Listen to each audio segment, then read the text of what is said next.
Tout au long de cet Advent, nous avons été soutenus, tendus par ce thème de l'engagement et que Dieu s'engage et qui nous invite à faire de même.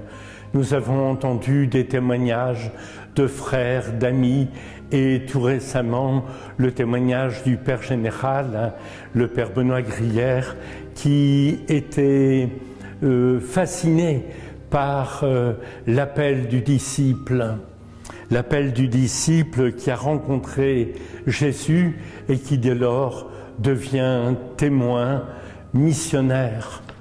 Et sa parole est une parole d'apôtre.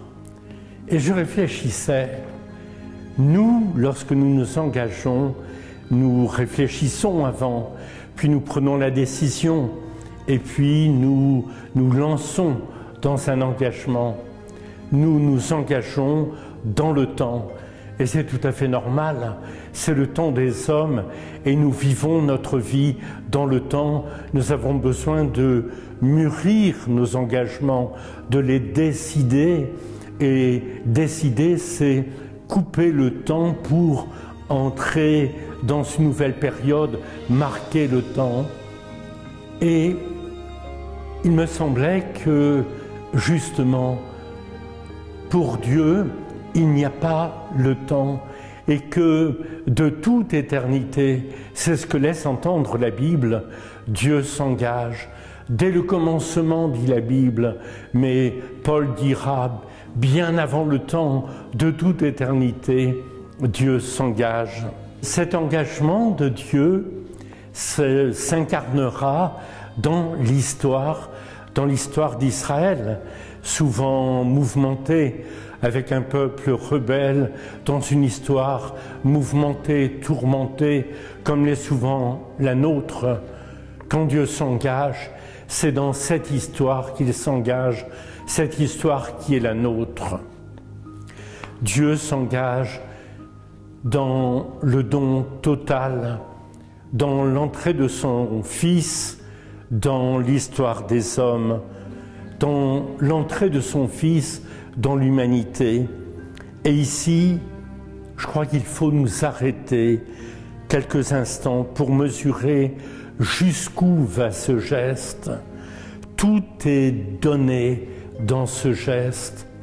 On pourrait penser au oui de Marie à Nazareth, qui n'est pas fait simplement pour inspirer les peintres ultérieurs. Le oui de Marie et celui de Joseph, consentir à ce que l'histoire de Dieu s'incarne au cœur de leur propre vie. Marie assume l'histoire de Dieu dans sa chair, dans son histoire jusqu'au bout. Et en cela, Marie et Joseph sont notre frère, notre sœur, et Marie l'est jusqu'au calvaire, sommet d'humanité ou d'inhumanité. Car quand Dieu s'engage, ça va jusque-là, jusqu'au fruit pressé et donné pour la vie des hommes. Et nous refaisons ce geste, nous le célébrons dans le geste fort, dans le pain et la coupe partagée, pour que notre vie, pour que nos vies entrent à ce point en humanité ou en incarnation à la façon de Dieu. Que Dieu s'engage ainsi de part en part de l'histoire, comme à égalité avec les hommes, nous plonge dans la stupeur de l'incarnation. C'est ainsi qu'en ont parlé les pères de l'Église, dans la stupeur de l'incarnation, infiniment plus que l'étonnement. Nous allons beaucoup plus loin que l'histoire des religions. Comment imaginer un Dieu qui devient homme? Ce Dieu devient homme jusqu'au bout et jusqu'à partager les chemins les plus creux de l'humanité. La crèche nous le rappelle, les chemins creux des hommes. Consentir à nos chemins creux, à nos chemins à rebours, en nous accompagnant au même pas que nous.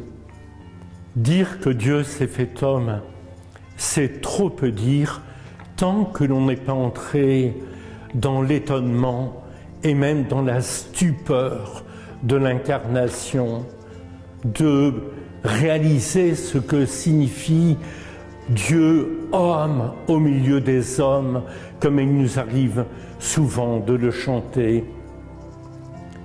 Dieu devenu homme. Et quand nous disons que Dieu aime, c'est l'autre nom de l'engagement de Dieu. L'amour de Dieu, ce n'est pas un vague sentiment diffus, c'est l'engagement total de Dieu dans l'humanité.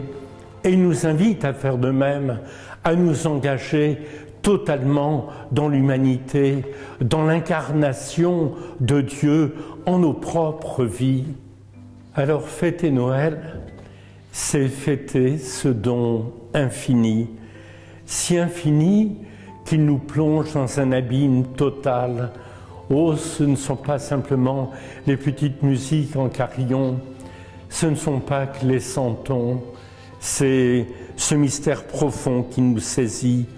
François d'Assise a voulu imaginer des crèches vivantes, réelles, pour imaginer jusqu'où Dieu va quand il entre dans l'humanité des hommes. Et cela façonne nos vies. Alors, comment seront nos crèches? Oh, nous en avons une magnifique ici, et elle est multiculturelle. Elle représente bien la multiculturalité de l'Assomption. Mais comment seront nos crèches?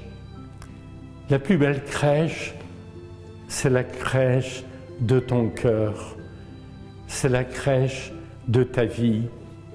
La plus belle crèche, c'est en effet la crèche de nos vies, car c'est là que Dieu s'incarne. C'est là le lieu de l'incarnation de Dieu aujourd'hui. C'est là le lieu de l'engagement de Dieu en nos vies.